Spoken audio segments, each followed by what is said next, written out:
سؤال بسيط، تخيل بيوم واحد تنذبح عائلة كاملة، أطفال ونساء ورضع وشيوخ وينذبحون عطشانين بس لأنه وقفوا ضد الظلم. زين شنو اللي صار بكربلاء؟ وليش أصلا نذكر هاي الواقعة بكل سنة؟ وشنو الهدف من إحيائها؟ وليش دمعة المسلم ما تنشف من محرم المحرم؟ هاي القصة مو بس حزن، مو بس دمعة، هي عبارة عن نار وصرخة ودم من 1400 سنة ما جف إلى الآن. خليك وياي لأنه راح أحكي لك الحقيقة المؤلمة كاملة. فانسبوني فانظروا من أنا، ثم ارجعوا إلى أنفسكم وعاتبوها. الحسين بن علي سبط النبي. الإمام الحسين تربى على القيم وعلى الحق والثبات، وتربى على يد النبي محمد. بعد وفاة الإمام الحسن، الإمام الحسين قعد بالمدينة، وكان حاله حال المسلمين اللي شابعين من الظلم، خصوصا من بعد ما يزيد بن معاوية استلم الحكم. يزيد كان عبارة عن رجال سكير ظالم مستعد انه اي واحد يقف ضده يذبحه. اول ما يزيد استلم الحكم ارسل رسالة للامام الحسين، كان كاتب له بيها بايعني حالا. الامام الحسين لما شاف الرسالة رد عليه مباشرة وقال له اللي مثلي ما يبايع اللي مثلك. ومن هذيك اللحظة ابتدأت كربلاء. واهل الكوفة لما سمعوا برفض الامام الحسين كتبوا آلاف الرسائل، وكانوا يقولوا له تعال احنا يمك ونقاتل وياك، بس تعال حتى نصير اقوى من يزيد. فالامام الحسين قرر انه يطلع من المدينة ويا اهله واصحابه ويسلك طريق كربلاء.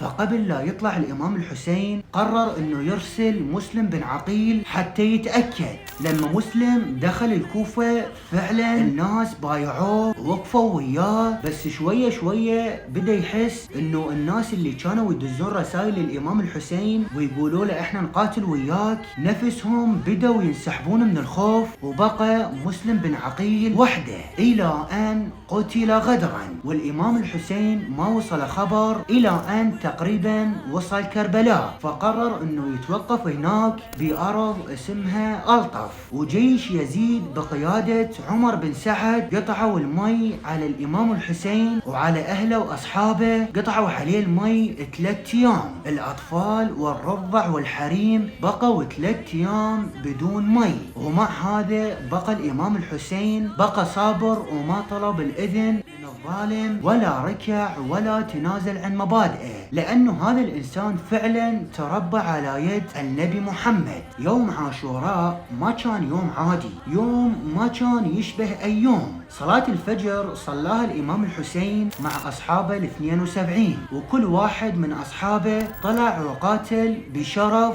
واستشهد بشرف. وحتى أبناء الحسين ومنهم علي الأكبر طلع واستشهد بشرف. وتخيل حتى القاسم ابن الإمام الحسن اللي عمره 13 سنة طلب من عمه الإمام الحسين انه يطلع ويقاتل ويدافع عن مبادئه. وبذاك الوقت الإمام الحسين كان قلبه يتقطع عن اللي قاعد يصير وياهم، ومع هذا الإمام الحسين سمح له انه يطلع للمعركة.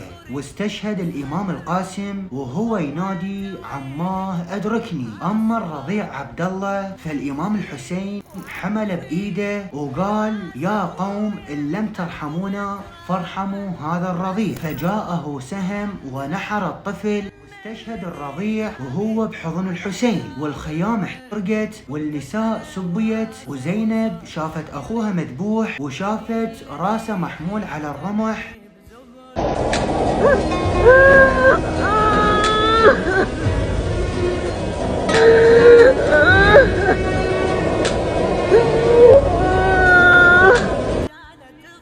بس مع هذا كانت جبل ووقفت امام يزيد وقالت فوالله لا تمحو ذكرانا ولا تميت وحينا. زين ليش كل سنة نذكر هاي الواقعة؟ لانه كربلاء مو بس معركة صارت قبل 1400 سنة، كربلاء مدرسة وثورة ومبدأ. الامام الحسين علمنا شلون نرفض الذل حتى لو كنا وحدنا، علمنا شلون نوقف بوجه الظالم حتى لو ننذبح. هاي القصة إذا ما نحكيها كل سنة راح يصير الباطل شي طبيعي والحق شي غريب. ولهذا المسلمين يحيون عاشوراء كل سنة. عاشوراء مو بس حزن ولطم، هي ولاء وبيعة حقيقية للحق وللحسين. زين لو كنت انت وحدك بهيج موقف راح توقف بوجه الظلم لو تتبعه؟ الامام الحسين ما مات، الحسين باقي بكل واحد رافض الذل. وانت اليوم تقدر تصير الحسين بكلمتك، بموقفك، بحبك لأهل البيت، وهيهات من الذلة.